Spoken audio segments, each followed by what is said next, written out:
How one word can change your destiny. Humans are truly mysterious beings.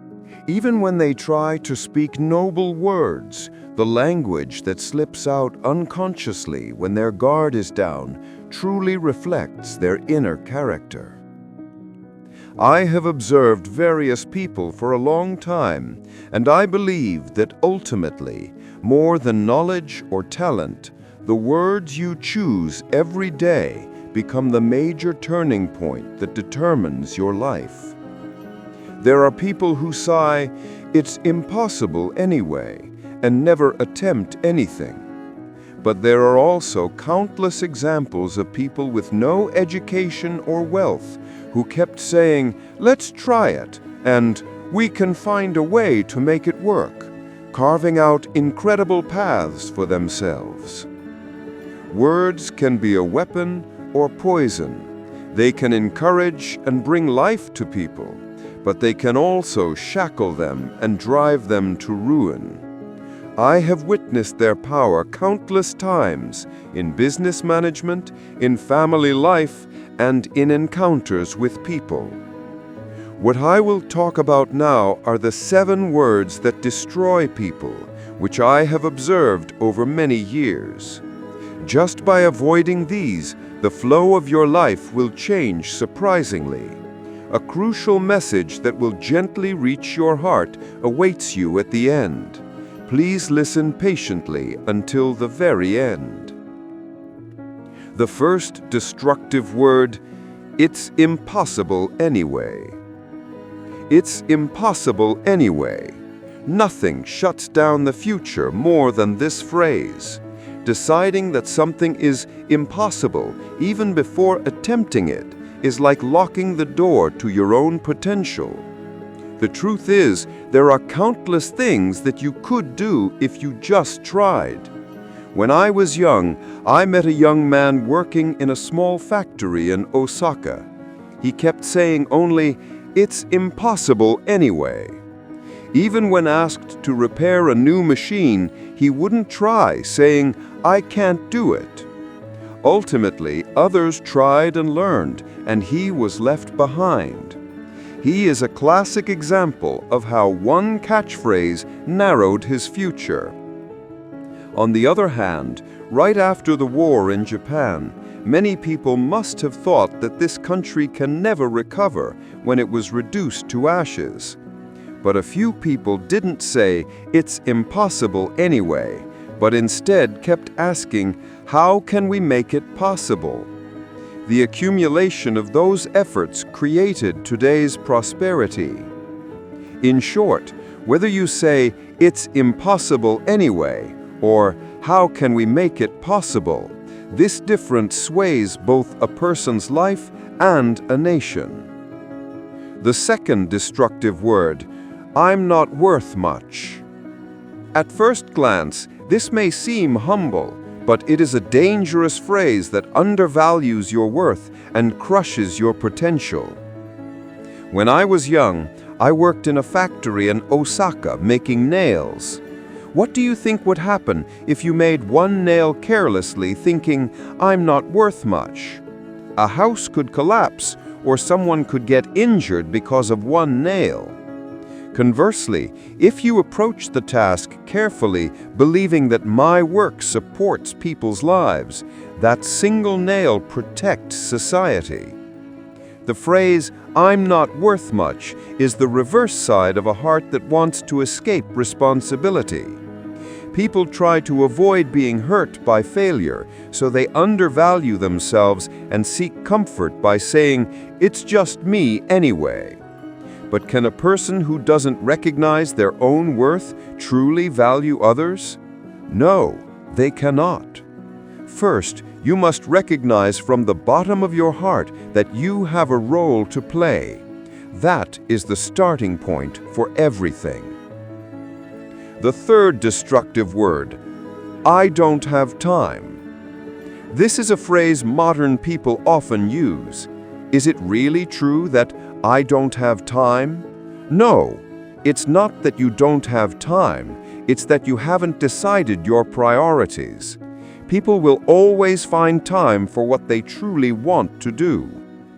For example, a business owner I knew was incredibly busy day and night, yet he was determined not to cut back on the time he spent with his children.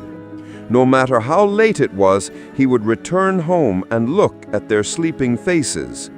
He taught me firsthand that time is not given, it is created. People who keep saying, "I can't do it because I'm busy," will spend their lives looking for reasons not to do something and end up with nothing. Even if it's just 5 minutes a day, the accumulation can become tremendous power. The important thing is not saying, "I can't do it because I don't have time," but how can I adjust and make it work? The fourth destructive word, because everyone else is doing it. This phrase offers the greatest sense of security, but it is also the most dangerous phrase. Why? Because you abandon using your own mind and let yourself be swept along by others. If a crowd were walking toward a cliff, would you fall with them? History shows that during wartime, many people contributed to tragedy because they were swayed by the belief that everyone else is doing it. However, a handful of people raised their voices saying, "No, this is wrong," and protected the future. The difference is not about everyone, but about what do I think and believe. Successful people act based on their own judgment, not the standards of others. They do not seek security in the middle of the herd, they stand on their own feet. That is the first step of growth. The fifth destructive word, I can't because I don't have money.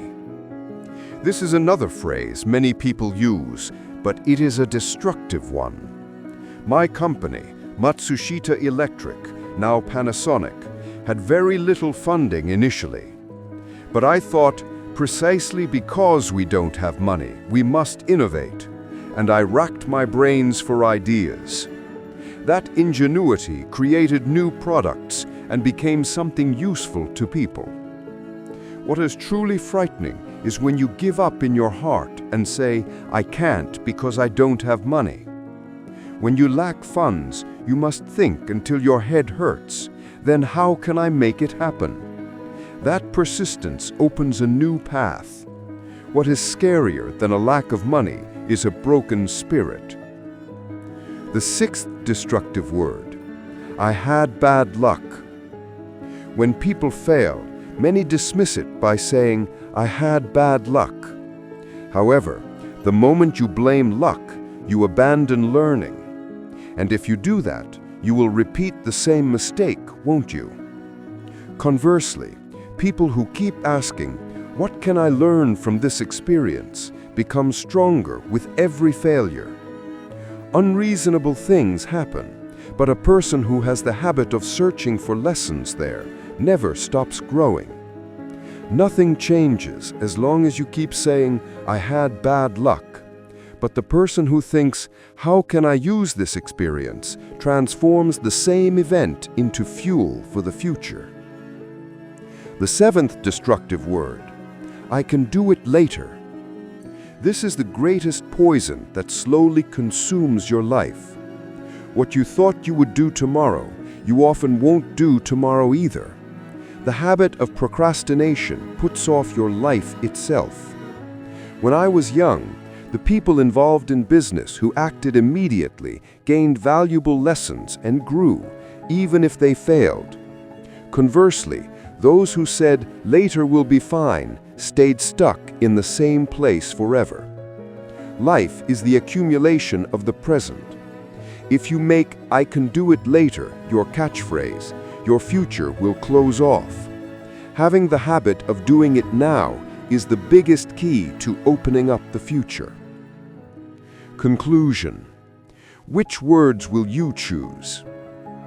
Finally, the 7 destructive words I've listed may seem like mere catchphrases at first glance. However, as you repeat them day after day, they determine the direction of your life and shrink your future. Conversely, people who keep choosing words of hope expand their lives. Here is a summary of the contrast between the destructive words and the words of hope. Destructive word: it's impossible anyway. Word of hope: let's try it. Destructive word: I'm not worth much. Word of hope: there's something I can do. Destructive word: I don't have time. Word of hope: how can I adjust and make it work? Destructive word: because everyone else is doing it. Word of hope: what do I think? Destructive word: I can't because I don't have money. Word of hope: that's why we must innovate. Destructive word: I had bad luck. Word of hope: what can I learn? Destructive word: I can do it later. Word of hope: I will do it now. A single word changes your life. If you feel that this story has resonated with you even a little, I would be happy if you write "smile" in the comments section. And if you would like to hear more of Konosuke Matsushita's teachings, please subscribe and give a thumbs up. I wish for you to meet a wonderful partner and live a happy life. Thank you for watching until the end.